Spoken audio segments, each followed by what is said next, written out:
महनीय कार्यक्रम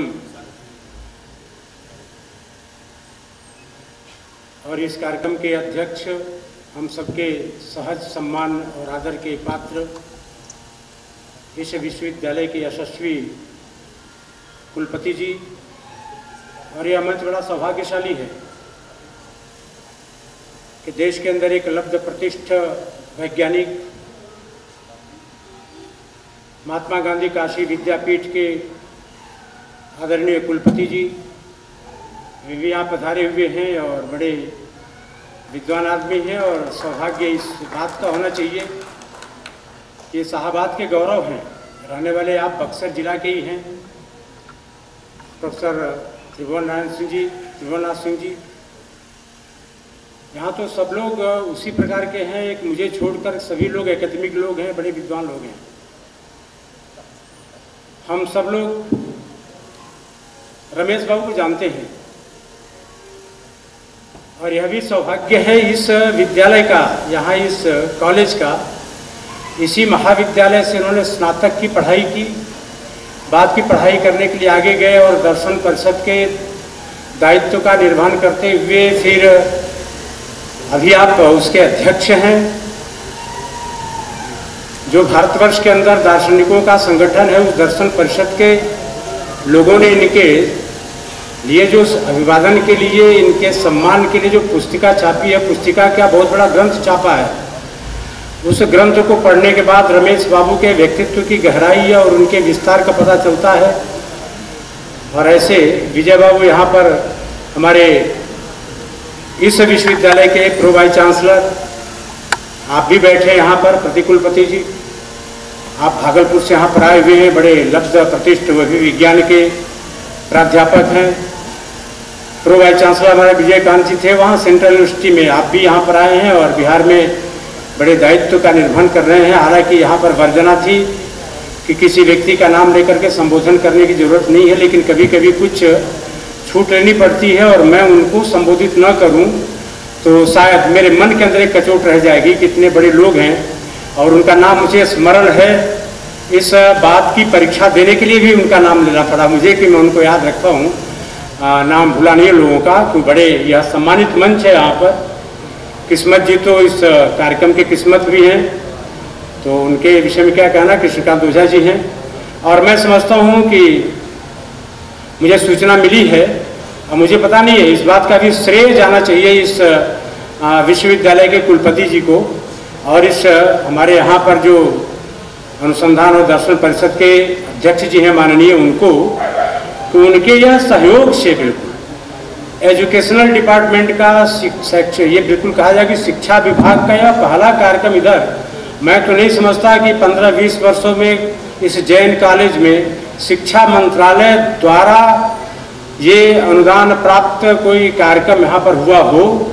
यह पहला एक सेमिनार हो रहा है, तो मैं आप दोनों लोगों को बिल्कुल इसके लिए, वाइस चांसलर को यहाँ पर देव प्रसाद बाबू को और अपने रमेश बाबू को मैं विशेष तौर से धन्यवाद देता हूँ, प्रज्ञा प्रवाह की तरफ से धन्यवाद देता हूँ, क्योंकि बैनर हमारा है और इसलिए आपको धन्यवाद दे रहा हूँ। आज का जो विषय है,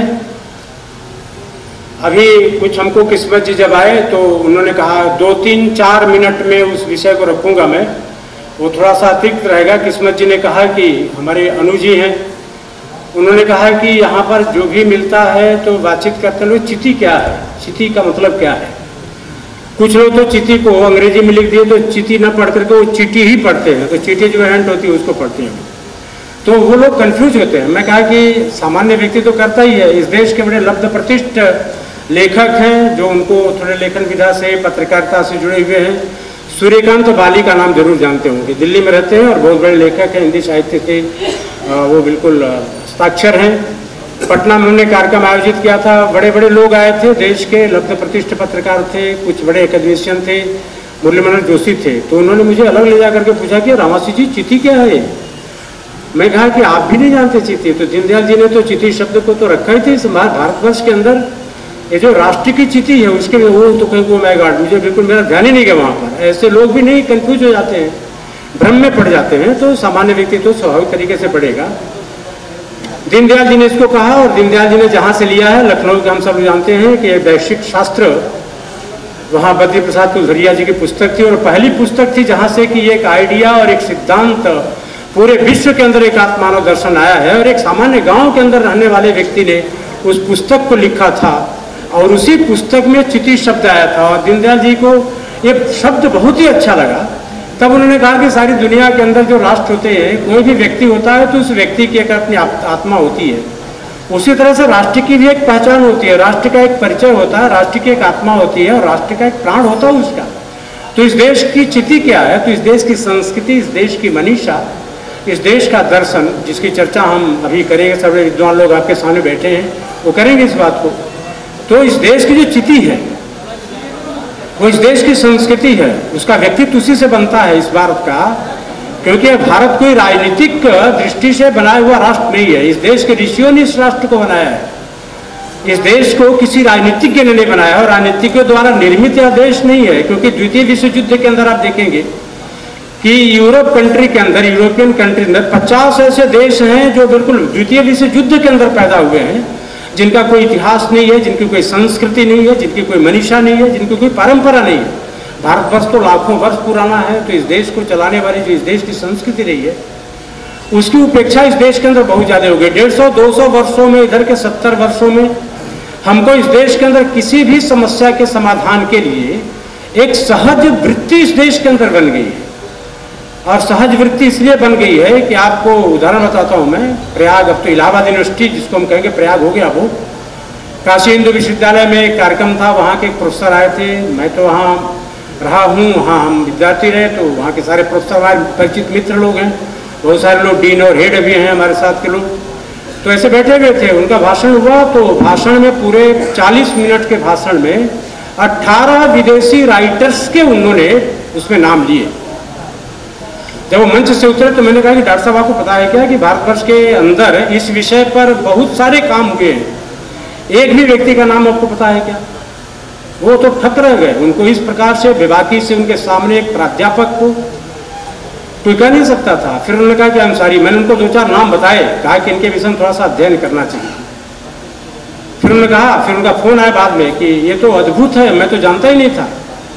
अभी समाजशास्त्र का वहाँ पर कार्यक्रम हुआ, मैं उसे मुख्य वक्ता के नाते गया था, उनका कार्यक्रम चल रहा था, 7 दिनों का था दरभंगा यूनिवर्सिटी में। मुझे वहाँ के हेड ने मुझे बुलाया था कि आपको आइए। हमारे मित्र वहाँ पर वाइस चांसलर थे, के.एन. सिंह, अब तो वहाँ से हट गए, दूसरे एस.एन. सिंह, अब दूसरे एस.एन. सिंह आ गए।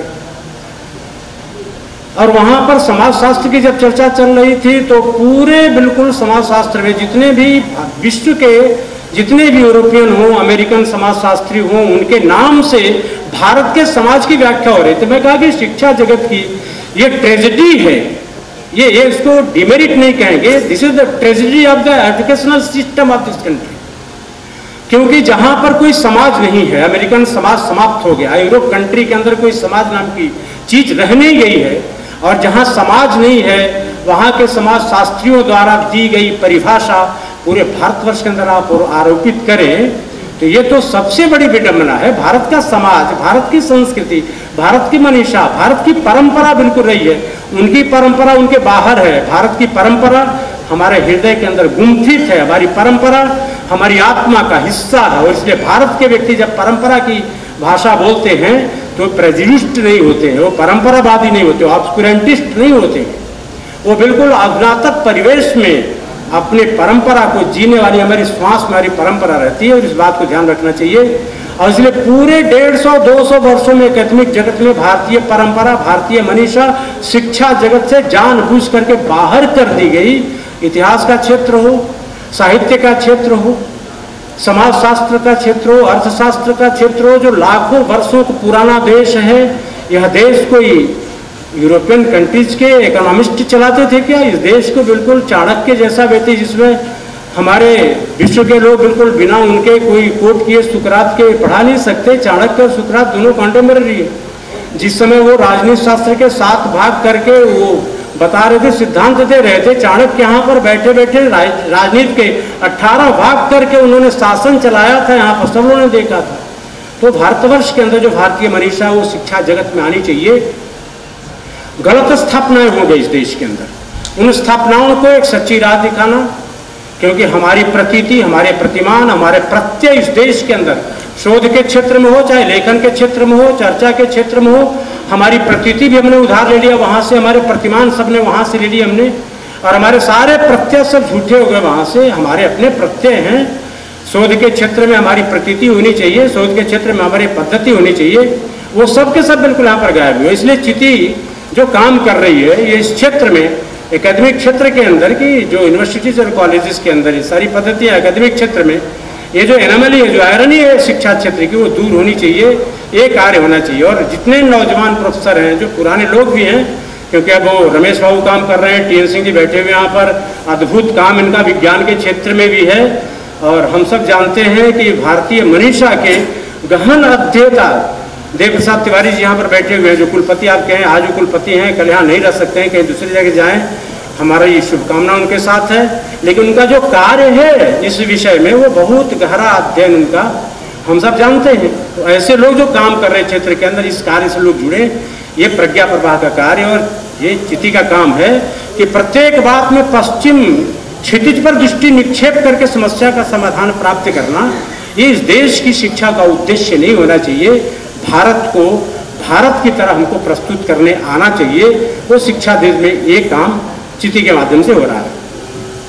आज का जो विषय है, बहुत सारे वक्ता लोग हैं और बड़ा अच्छा है कि हमको बिल्कुल जो विषय प्रवेश के लिए समय लिया था हमारे किस्मत जी ने, तो हमको बुला लिया, तो इसका मतलब को प्लानिंग से हुआ है कि विषय प्रवेश न किया जाए, तो डायरेक्ट ही सीधे बिल्कुल मुख्य वक्ता को बुलवाओ, तो ताकि उनका जो समय है उसको थोड़ा मैं प्राप्त कर लूँ।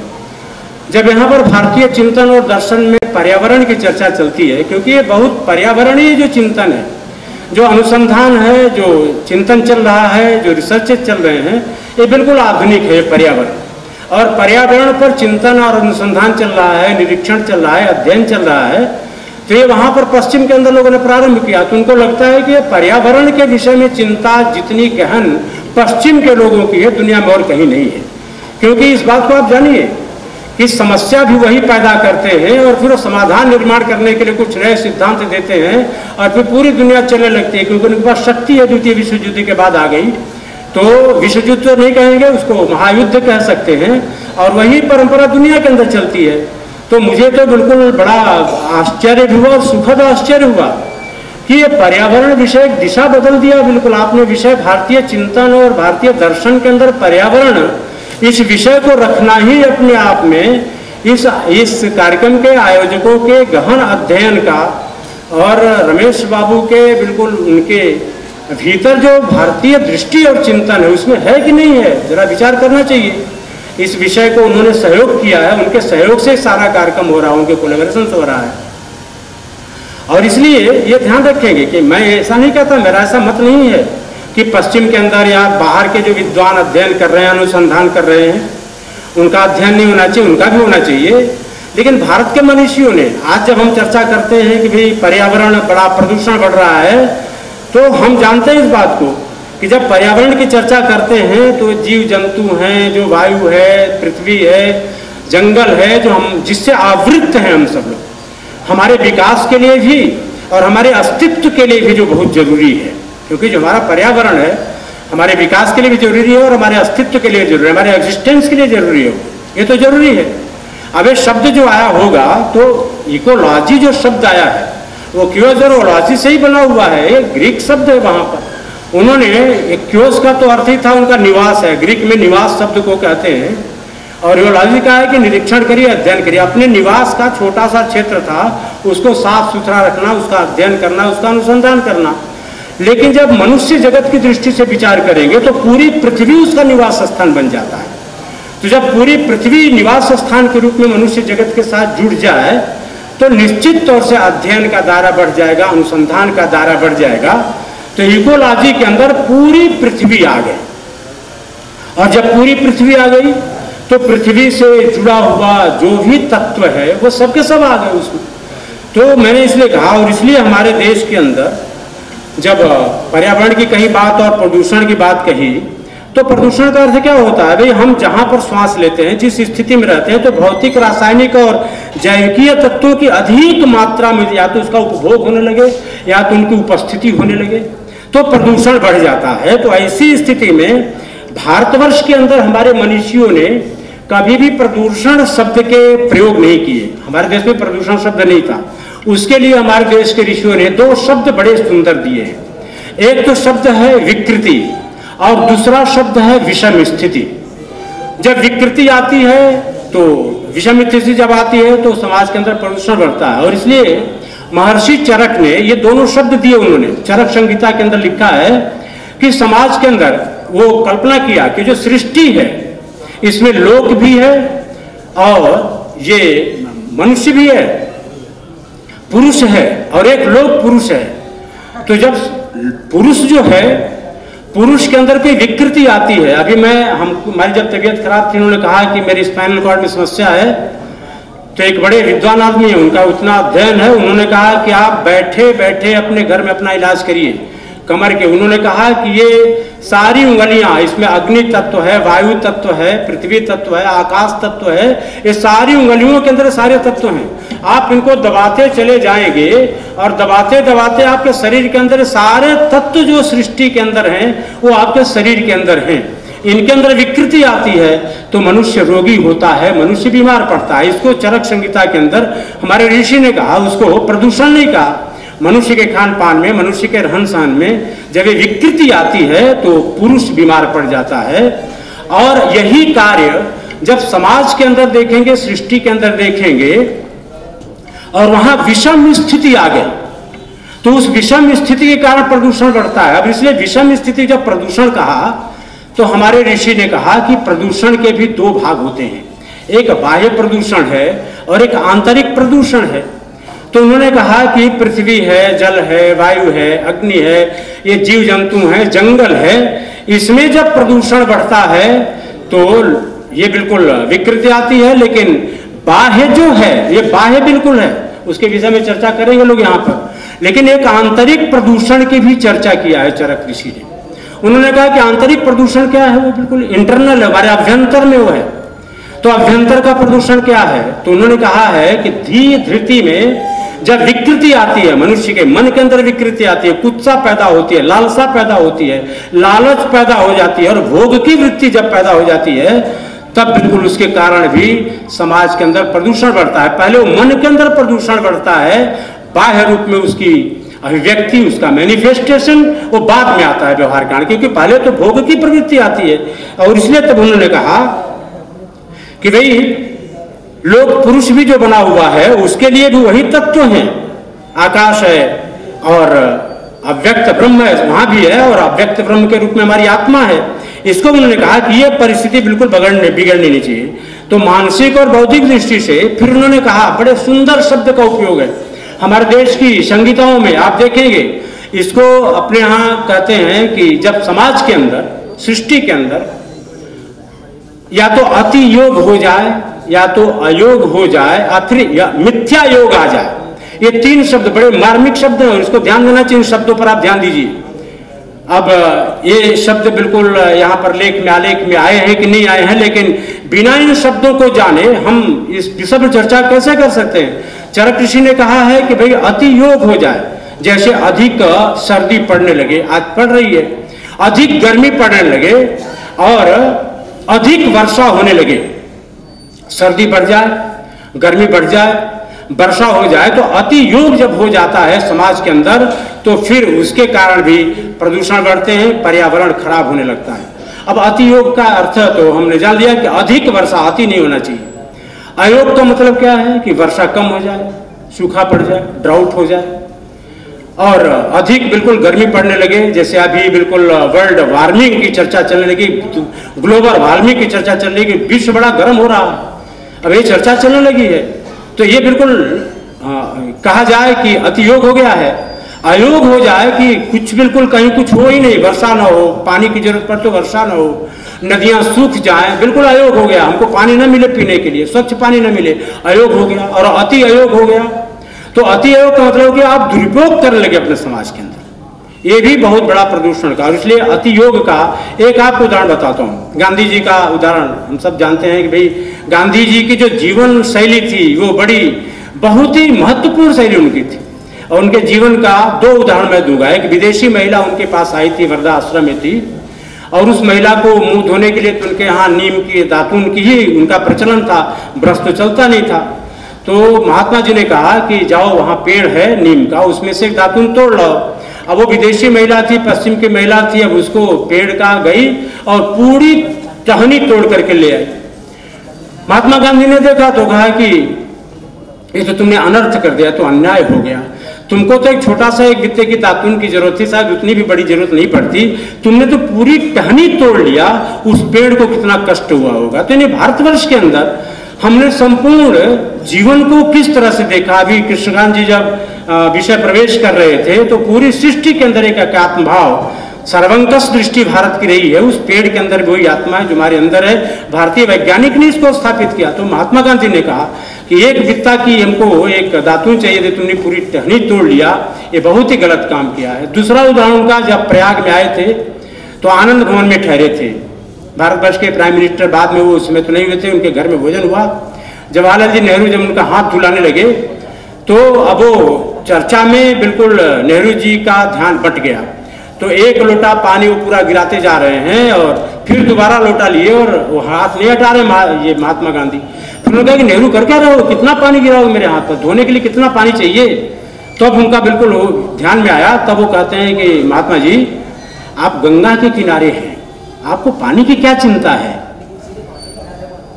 तो महात्मा गांधी ने कहा कि नेहरू, ये सारी गंगा, ये सारी नदियां, ये यमुना केवल मेरे हाथ धुलाने के लिए नहीं बहती हैं।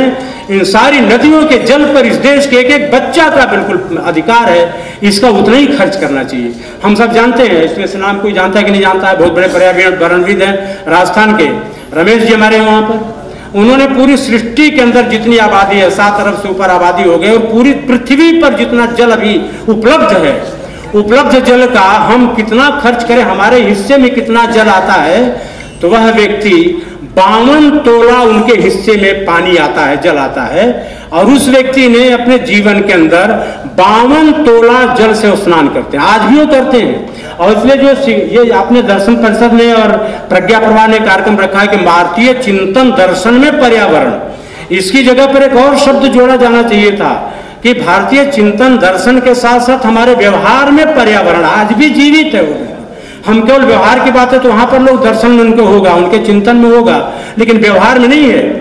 अब ओजोन के अंदर परत हो गई है, ये छेद हो गया है, हमने किया है क्या?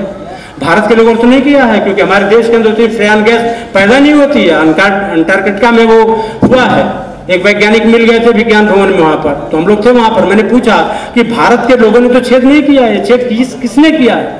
और आप छेद भी करते हैं, और जब संधियां होती हैं कि पर्यावरण को ठीक करो तो दुनिया को उपदेश देते हो और तुम ठीक करने के लिए आगे नहीं आते हो। तो ये सब चीजें क्यों आई? तो भारतवर्ष की जो जीवन शैली थी हमारे यहाँ, इसमें और भी शब्द जोड़े जाने चाहिए। एक हमारे देश के अंदर कहा कि भाई हमारे दर्शन में कि सीमित भोग होना चाहिए। जैन दर्शन के अंदर आप देखेंगे तो जितने भी जैनी साधु हैं उनका सिद्धांत है, वे कहते हैं कि अपने जीवन के सीमांकन होनी चाहिए, सीमित रूप में उपभोग होना चाहिए। उद्यम लालसा, उद्यम भोग की लालसा लेकर के चलते हो। हमारे यहाँ महाभारत में पढ़ रहा था, उसमें दिया हुआ है कि भाई मनुष्य की जो डिजायर है, मनुष्य की जो इच्छाएं हैं, आप उसको कितना समन नहीं करोगे, उसका रोकोगे नहीं, तो इच्छाएं तो बढ़ती ही है। बिल्कुल mind desire is not satisfied by intelligence like the sacrificial, it is even grows with every offering. एक एक हविषाप डालिए और वो अग्नि जैसे यज्ञ की बढ़ती जाती है। उसी तरह से मनुष्य की इच्छा, कामनाओं की पूर्ति में आप लग जाएं, कामनाएं कभी पूर्त नहीं होती हैं, एक इच्छा के बाद दूसरी इच्छा पैदा होती है। पश्चिम ने गलत तरीके से व्यवहार किया है और उसका दुख सारी दुनिया भोग रही है, भारतवर्ष भी भोग रहा है। और इसलिए हमारे देश के अंदर कहा कि जीवन शैली सादगी पूर्ण हो। मैं केवल उदाहरण बताने के लिए कह रहा हूँ, वे बिल्कुल आप इसको मत ले जाओ कि भाई ये तो बड़ा पुरानपंथी व्यक्ति है, अब हमको जा करके फुल पैंट खोलना पड़ेगा। यहाँ पर पूरे पंडाल में मैं देख रहा हूँ कि सब लोग फुल पैंट पहने हुए हैं, केवल मैं एक धोती पहने हुआ और एक दूसरे धोती यहाँ पर पहने हुए हैं।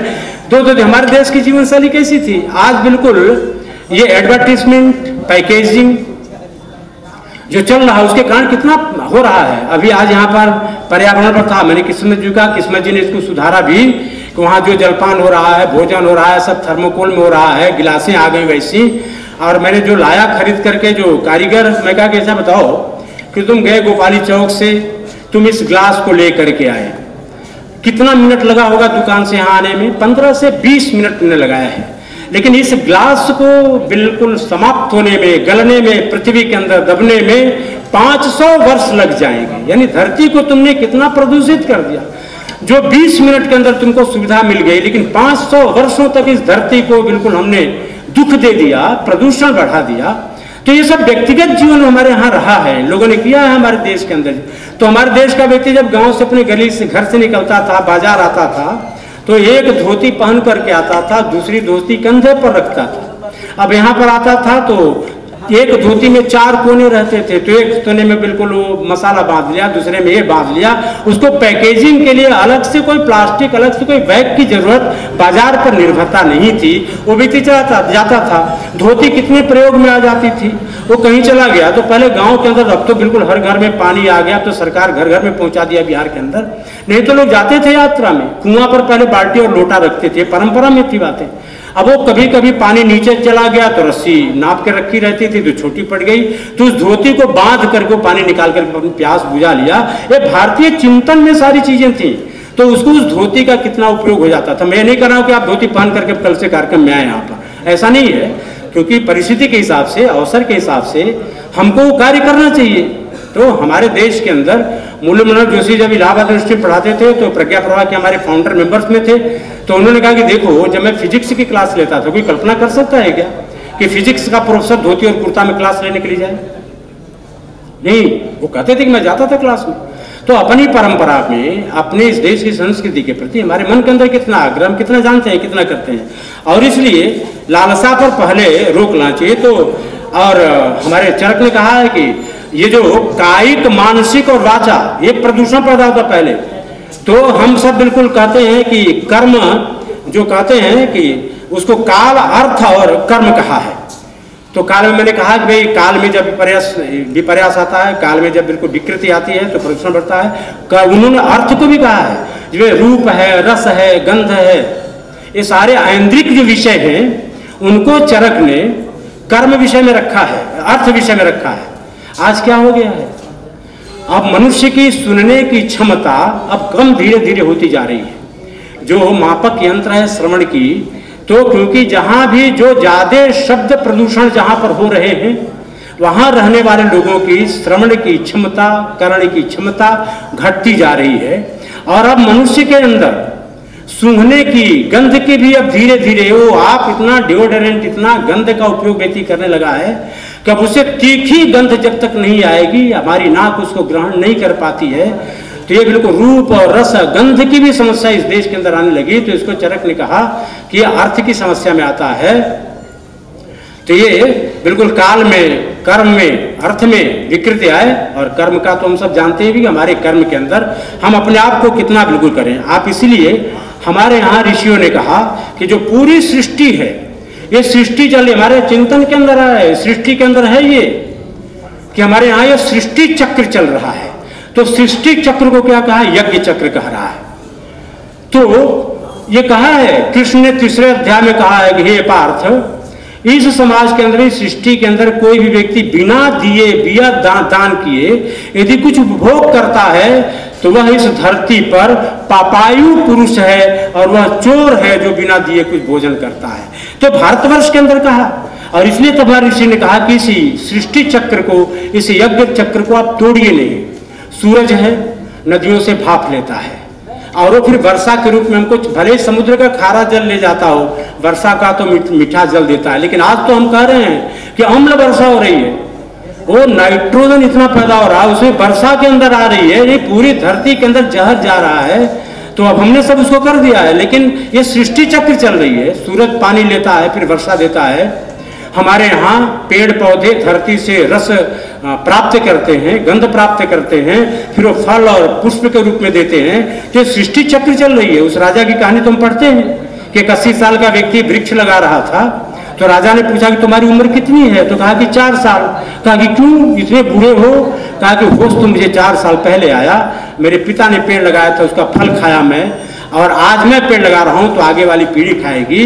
आपसे मैं केवल पूछना चाहता हूं, आप अपना आकलन करिए। मैं हाथ उठाने की बात नहीं कर रहा हूं, व्यवहार में रहा इस देश के अंदर कि आप बिल्कुल, आप में से कितने लोगों ने अपने जीवन के अंदर पेड़ लगाए। यहाँ हमारे रवि जी बैठे हुए हैं, हमारे साथ आए हैं, और वो उनसे पूछा मैंने, कहा रवि जी आप अपने जीवन में कितने वृक्षारोपण किए होंगे? उन्होंने कहा कि कम से कम 10,000। मैं कहा कि यार तुम तो हम लोग से भी आगे निकल गए, बहुत बिल्कुल आदर्श हैं आप। बिल्कुल समाज के अंदर हमको विचार करना चाहिए कि हम कितना वृक्ष लगाए हैं। आज वन कट रहे हैं तो ये सारे प्रदूषण क्यों हो रहा है? पश्चिम के अंदर जो खंडित दृष्टि है उसके कारण, और सृष्टि को देखने की जो दृष्टि है उसके कारण हो रहा है। हमारी सृष्टि के प्रति हमारी दृष्टि क्या, उनकी दृष्टि क्या है? तुम सृष्टि को, फ्रांसिस बेकन ने कहा था, वैज्ञानिक वहां का, कि ये प्रकृति क्या है? तो प्रकृति तो जड़ है, और प्रकृति जब जड़ है तो ये ऐसी चुड़ैल है। ये वहां के वैज्ञानिक प्रकृति को चुड़ैल कहते हैं कि इस चुड़ैल को, ये ऐसी महिला है जिसने बहुत ही खजाना, बड़ा बहुमूल्य शब्द, ये चीजें छुपा कर रखी है। इसकी बाह जितना मरोड़ोगे, इसकी गर्दन जितना मरोड़ोगे, उतना ही तुमको देगी। तो प्रकृति के हाथ को मरोड़ करके जितना उपभोग करना है उसका उपभोग करो। नदियां सूख गई, आज समुद्र बिल्कुल प्रदूषित हो गए। समुद्र को तो पवित्र माना गया है। हमारे यहाँ पूजा जब होती थी तो समुद्र का जल आता था, पवित्र जल माना जाता था। गंगा जल के साथ समुद्र जल से हम पूजा करते थे। आज समुद्र का जल इतना, बिल्कुल इतने बड़े बड़े मालवाहक जहाज आते हैं, उसमें डीजल, उसमें पेट्रोल इतना तुम बहा रहे हो, सिंक कर जाती है। तो मुझे ऐसा लगता है कि हमारे यहाँ कैसी परंपरा थी। हमारे देश के अंदर हमने सुना है कि जब धरती के अंदर राक्षसी प्रवृत्ति बढ़ जाती थी तो ये धरती धेनु का रूप धारण करती थी, देवताओं को साथ लेकर के जाती थी ब्रह्मा के पास, कहती थी कि अब बिल्कुल आज जो बिल्कुल ये प्रिंसिपल ऑफ थर्मोलॉजी या कुछ ऐसे डॉक्टर साहब बताएंगे, टीएन सिंह, ये चर्चा चल रही है। ये क्या है प्रिंसिपल? तो ये सिंक करने की क्षमता जो धरती की है, पचाने की जो क्षमता धरती की है, वो कम होती जा रही है।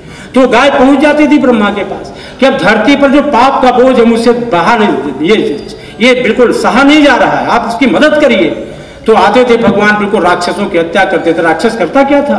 उद्यम लालसा, सोने की नगरी बनाएगा, किसी की भी स्त्री मिल जाएगी तो अपहरण करके अपने ले जाकर के महल में रखेगा। किसी को भी बिल्कुल पानी पर किसी पर अधिकार नहीं है। हमारे देश के अंदर चिंतन और व्यवहार में कैसी बातें रही हैं? जितने भी पर्यावरण के देवता इस देश के अंदर रहे, वरुण को गिरफ्तार करके रखा है, बंदी बना कर रखा है, सूरज को बंदी बना करके रखा है, चंद्रमा को बंदी बना करके रखा है, जिस शनिचर से हम डर करके कांपने लगते हैं उनको उल्टा लटका कर रखा हुआ है। यानी संपूर्ण प्राकृतिक देवताओं को, प्रकृति को बंदी बना करके रखने वाला रावण, ये सारे के सारे इतना बिल्कुल कचरा डाल दिया धरती पर कि धरती उस बोझ से दब गई। आज हम कचरा डाल रहे हैं, आज भी धरती हमारी बिल्कुल रो रही है। और इसलिए हमारे चिंतन में हम केवल वेद की बात नहीं करते। जब हम चिंतन दर्शन की चर्चा करते हैं तो वेदों में जाते हैं, क्योंकि वेद बिना जाने तो हम आगे, भारत की संस्कृति के लोग आधार ग्रंथ हमारे उपनिषदों को जाने। पद्म पुराण के अंदर तो साफ लिखा हुआ है, पद्म पुराण पढ़ते हैं लोग, सारे लोग पद्म पुराण पढ़ते हैं। पद्म पुराण में लिखा हुआ है कि नदी के किनारे को पुरुष से, मल से, कीच से, निष्ठिविष कहा, उससे बिल्कुल ये दूषित मत करो। यदि दूषित करते हो तो तुम पापी हो। आज नदियों के किनारे हम क्या कर रहे हैं? हम कितना उसके साथ कर रहे हैं?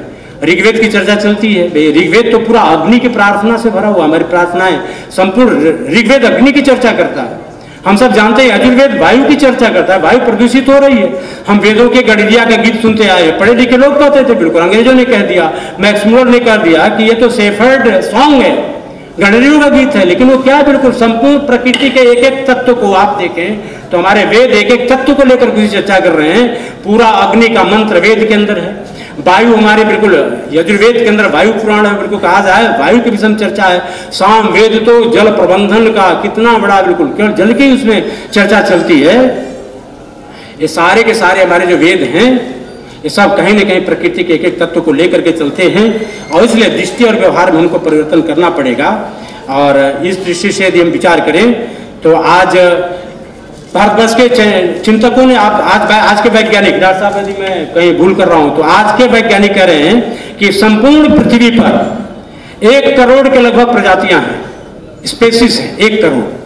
केवल 15 लाख के विषय में पता चल पाया है आज के वैज्ञानिकों को। हमारे देश का ऋषि कहता है कि 84 लाख योनियां हैं और सबके विषय में ऋषि को पता है। और हम सब बिल्कुल ये सारी स्पेसीज जब धरती पर खत्म हो रही है, आप समझ लीजिए कि पूरी धरती में जितनी स्पेसीज हैं, पृथ्वी का, प्रभु का, परमात्मा का कितना चमत्कार है कि एक स्पेसीज का जो तत्व है दूसरे से मिलता नहीं है।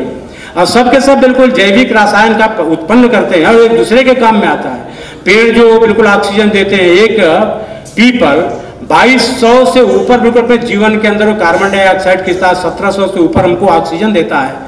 पेड़ पौधों को आज तो कहीं पेड़ कोई लगाता नहीं है, पीपल कोई लगाता नहीं है। सरकारें भी उनकी नीतियां कैसी हैं, केवल नीम लगा देते हैं, कैक्टस लगाते हैं और विदेशी बबूल जिसमें वो कहीं कांटे नहीं उसको लगाते हैं, न तो उसमें औषधीय गुण है न कुछ है।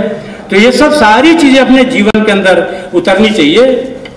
और इसलिए हमारे देश के ऋषियों ने गीता से लेकर के महाभारत में तो जो जल का प्रबंधन है इस देश के अंदर, पंसाला चलाना, तालाब खोदना, ये वावड़ियां खोदना, ये बिल्कुल जलदान करना, ये इसमें धर्म अर्थ दोनों का संपोषण होता था और सृष्टि के अंदर ये धर्म के काम माने जाते थे। और इसलिए आप देखेंगे कि हमारे यहाँ तो अथर्ववेद में पृथ्वी सूक्त है, 63 सूक्त हैं। यहाँ सब बैठे किस्मत जी अपने शायद ये अपने पुस्तक के अंदर उन्होंने जिक्र भी किया है, मैं उनका आलेख पढ़ रहा था। किस्मत जी का पहला आलेख है, आपको हाथ में मिलेगा वो शायद पढ़ने के लिए। बहुत ही उत्कृष्ट लेख है इनका, पूरे वैदिक मंत्र उसमें इन्होंने दिए हैं। तो उसमें आया हुआ है बिल्कुल हमारे देश के अंदर तो सारे वेद, अथर्ववेद के अंदर तो मैं कहूँगा रमेश बाबू से भी कि आगे यदि कोई पृथ्वी सूक्त जो अथर्ववेद का है उस पर बिल्कुल आपको शोध कराना चाहिए। अभी पृथ्वी के विषय में आप चर्चा करेंगे तो पृथ्वी के कितने विशेषण हैं उसमें, अवनी है, पृथ्वी है, वसुंधरा है, वसुंधरा हिरण्यवक्षा है, वो उसके इतने हजार नाम दे दिए पृथ्वी के उसमें, और एक एक गुण है बिल्कुल। वसुंधरा वक्षा का ये हिरण्यवक्षा का है कि एकदम सोने की खान है वसुंधरा। अब उसमें से कितना हमको उपभोग करना, तो भारतीय दृष्टि में हमेशा रहा है कि जितना तुमको चाहिए उतना ही उपभोग करो, बाकी दूसरे के हिस्सा का कहीं भी दुरुपयोग होता है उसी अति योग में आ जाता है और ये बिल्कुल मिथ्या योग में आ जाता है। तो हमको अपने बिल्कुल मिथ्या योग से बचना चाहिए। भारत जैसे लोगों को पर्यावरण के विषय में बताने की आवश्यकता नहीं है। हमारे देश का तो ऋषि अब तो बिल्कुल, जब हमारे यहाँ तो जो शांति मंत्र होता है वो तो सबका बिल्कुल वनस्पतियों का, औषधियों का, सबकी शांति की बात करता है, यहाँ तक कि शांति भी शांत हो जाए। और इसलिए इस शांति मंत्र को कहकर के अपनी बात में समाप्त करता हूँ, क्योंकि विषय बहुत बड़ा है, बहुत विशद है और यहाँ पर बैठे हुए विद्वान भी बड़े विशद लोग हैं। एक एक व्यक्ति 40 घंटे कम से कम बोलने का सबका अभ्यास है। बोलने लगे तो टी.एन. सिंह तो 1.5 घंटे तक बोल सकते हैं इस विषय पर, 4 घंटे तक बोल सकते हैं, साइंटिस्ट ही हैं। अपने इस कार्यक्रम के अध्यक्ष जी बोलने लगे तो बहुत बोल सकते हैं, सब विद्वान लोग हैं। इसलिए अंतिम में यही कहूँगा कि भाई इकोलॉजी, इकोनॉमी, एनर्जी और एम्प्लॉयमेंट, इक्विटी और एथिक्स, आज उसकी बड़ी चर्चा समाज के अंदर चलती है। ये भारतीय परंपरा और भारतीय जीवन दर्शन से दुनिया को समाधान मिल जाएगा। तुम अपनी उद्यम लालसा पर ये कहीं न कहीं अंकुश रखो, सीमांकन करो, कितना भोग करोगे। उद्यम लालसा कभी बिल्कुल वो तृप्त नहीं होती है। और इसलिए ओम देव शांति अंतरिक्ष शांति, पृथ्वी शांति राप शांति औषधय शांति, वनस्पतय शांति, शांतिर्विश्व देव शांति, ब्रह्म शांति, सर्व शांति, शांतिरेव शांति, श्यामा शांतिरेव। ओम शांति शांति शांति। आप सबको प्रणाम करके अपनी बातें समाप्त करते हैं।